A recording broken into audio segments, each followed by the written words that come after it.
basically starting at the bottom.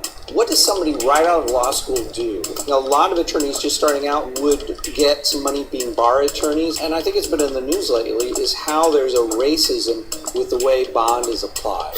How people are put in jail for small things like traffic infractions, because they really don't have the money for bail. Your bail is set at $500,000. What? Excuse me, Your Honor, that's too much. You need $50,000 to get out of jail. I can't afford that. Well, then you'll be held until trial.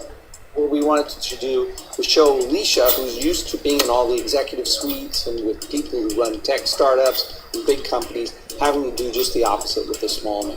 Professionally, she had such a hard time post-scandal that she really is starting with nothing, which is fantastic drama. Peter Florek is making you play for vice president. Are you suggesting you wouldn't be involved in your husband's campaign?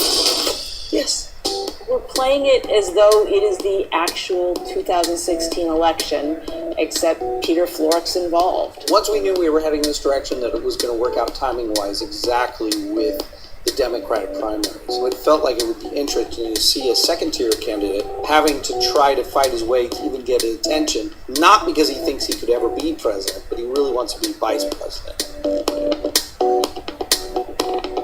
We actually have some terrific new actors. We've got Jeffrey Dean Morgan, who's coming in as an investigator, and he's fantastic.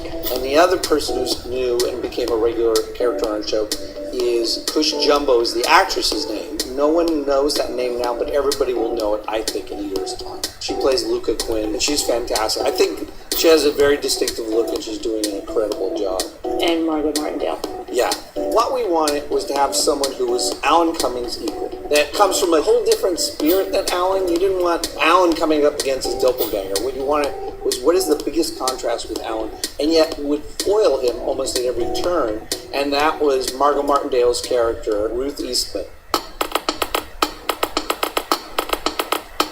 Unlike The Good Wife, which you could sort of understand because legal procedurals have a history in television, this one does not. What we really wanted to do was a show about Washington, D.C., but really had a doorway in that was not familiar, which is invasion from outer space of small bugs that eat out politicians' brains. 2/3 of their brains. And so it's a show about conformity and anti-extremism show. And, how can politics work? Everybody should watch it.